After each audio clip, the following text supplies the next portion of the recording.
დღეს გადავწყვიტე რომ ვისაუბროთ ადამიანობაზე, მაგრამ არა ისე რომ ვთქვათ რომ ეს არის პიტერ პარკერი და ის კედლებზე ცოცავს. არამედ დღეს მინდა გავარკვიოთ რაღაც ბევრად საინტერესო. რატომ გვაქვს ადამიანობას ამდენი სერია? რატომ გაგრძელდა ერთი სერია? რატომ ჩაიშალა მეორე სერია? საერთოდ რა კავშირში არის პიტერ პარკერი ავენჯერსთან?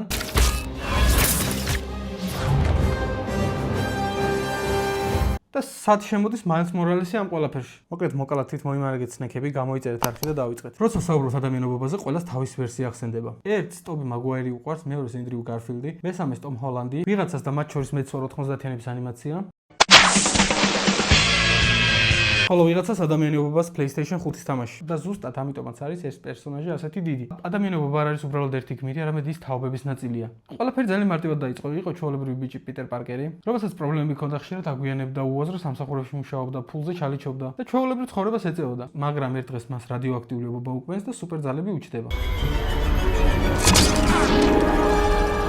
როცა პიტერი პირდაპირ ხვდება თუ რა შესაძლებლობები აქვს და როგორ შეუძლია ეს საკუთარი თავისთვის გამოიყენოს, ის მისი ბიძასგან, ბიძია ბენისგან სწავლობს მნიშვნელოვან გაკვეთილს, რომ დიდ ძალას დიდი პასუხისმგებლობა მოჰყვება.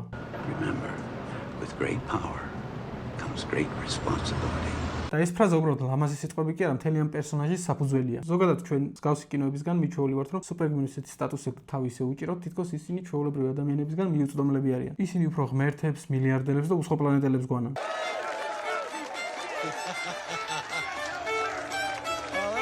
მაგრამ პიტერ პარკერი არის ჩვეულებრივი ადამიანი, ეგრეთ წოდებული friendly neighbor Spider-Man. ალბათ სწორედ ამიტომ გვიყვარს ადამიანობა ადამიანებს, რომ შეგვიძლია მის ადგილას ჩვენი თავი მარტივად წარმოვიდგინოთ. მოკლედ 2002 წელია ტობის პირველი Spider-Man-ი გამოვიდა და ფილმმა ძალიან დიდი წარმატებები მოიპოვა. Do I get to say thank you this time? ხალხმა მასში დაინახა რა უბრალოდ რიგითი კომიქსის გმირი, არამედ ადამიანი, რომელსაც შეეძლო საკუთარი თავი შეედარებინათ. ამიტომ ამ ფილმების გაგრძელება უკვე ბუნებრივი ნაბიჯიც იყო. თუმცა კინოსამყაროში ასეთი წარმატება ყოველს არნიშნავს, რომ ეს გაგრძელდება, რადგან ძირითადი პრობლემები ეკრანზე კი არა, კულისებში ხდება. ტობი მაგუაირის ტრილოგია 3 ეპიზოდამდე მივიდა და შემდეგ უცებ დაქიმსელდა.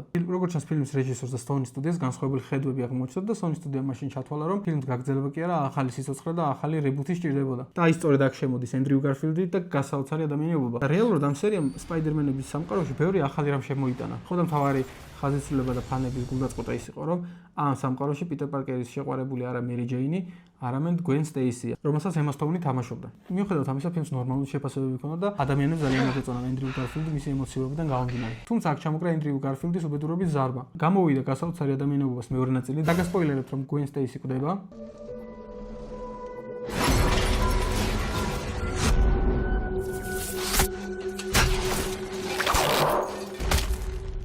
და აღმოჩნდა რომ ადამიანობობას ამ სერიამ ვერ მისცა Sony სტუდიას ის ფინანსური შემოსავალი, რასაც ელოდა და ადამიანობობას ეს ნაწილი დაქიმსელდა. ხოლო აი აქ იწყება ადამიანობასგან საინტერესო და მე ვიტყოდი რადიკალურად განსხვავებული თავი და ფანებისთვის დღემდე საკამათოა იყო თუ არა ეს კარგი ნაბიჯი. პირადად ჩემთვის ადამიანობა Avengers-ში ვერ წარმოვიდგენია, იმიტომ რომ ჩემთვის ის არის უბრალო მეზობელი ადამიანობა, რომელიც ძალიან თავმდაბალია, ყოველდღიურ პრობლემებში ჩაკლული, ძალიან კომპლექსები აწუხებს. აი, ჩემთვის ეს იყო ადამიანობა და Avengers-ში ამ ყველაფრის გადატანამ თითქოს პიტერ პარკერის უბრალოება გააქარწყლა და რასაც წეგან საუბრობდი, მას უბრალოება გაუქრო. ანუ აღარ იყო პიტერ პარკერის მორცხვი, კომპლექსიანი ადამიანი, არამედ Avengers-ში სხვა გმირების გასვათ უფრო მაღალ სტატუსიანი გმირის ტიპაჟად იქცა.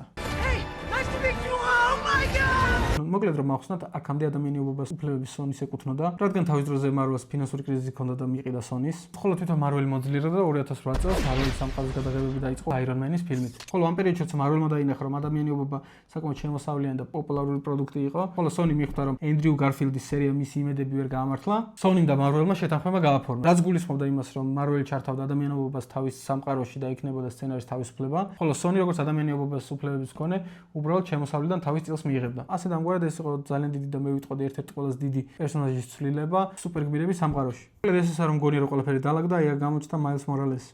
და სხვათა შორის მაილს მორალესი არ არის პიტერ პარკერის შემცვლელი, როგორც ბერს გონია, ის საერთოდ სხვა სამყაროს ნაწილია. ის პირველად Ultimate Marvel-ის კომიქსებში გამოჩნდა, სადაც კომიქსების ავტორებს ახალი დასაწყისების შექმნის საშუალება ჰქონდათ. თუმცა საბოლოო ჯამში მაილს მორალესზე ჩემი აზრით ძალიან კარგი ანიმაციური ფილმები გადაიღეს, რომლის 2 ეპიზოდიცაა ხელმისაწვდომი. გირჩევთ ყველას რომ უყუროთ, ეს არის Into the Spider-Verse. უფრო მეტ ადამიანმა კი ის გაიცნო PlayStation 5-ის მაილს მორალესის თამაშით, რომელიც კონსოლის ამ ნაწილის გამოსვლასთან ერთად დაილანჩა და საკმაოდ დიდი გამოხმაურება ჰქონდა. და სხვათა შორის ამ ნაწილში მაილს მორალესი და პიტერ პარკერი ერთ სამყაროში არიან. პიტერი ნიუ-იორკიდან შვებულებაში მიდის და რომელიც ნიუ-იორკში მარტო რჩება. ვისაც ეს თამაში არ გაქვთ ნათამაშები, აუცილებლად გირჩევთ, საკმაოდ პატარა არის, მაგრამ ძალიან კარგი ისტორია აქვს. და საბოლოო ჯამში მაილს მორალესმა დაამტკიცა ერთი რამ, რომ ადამიანი ობობა არ არის ერთი ადამიანი, არამედ ეს არის იდეა. იდეა, რომ ნებისმიერ ადამიანს შეუძლია აიღოს პასუხისმგებლობა და გახდეს სუპერგმირი. რახან აქამდე უყურეთ ამ ვიდეოს, აუცილებლად გამოიწერეთ ჩემი არხი და ლაიქი დასვით. ეს მოტივაციას მომცემს, რომ მსგავსი და უკეთესი ვიდეოები კიდევ გადავიღოთ. ხო და მოკლედ აი ამიტომ გვაქვს დღეს ამდენი სპაიდერმენის ფილმები, ტობი, ენდრიუ და ჰოლანდი. და თქვენ გარ მაინტერესებს რომელი არის საუკეთესო სპაიდერმენი და რატომ? დამიწერეთ კომენტარებში.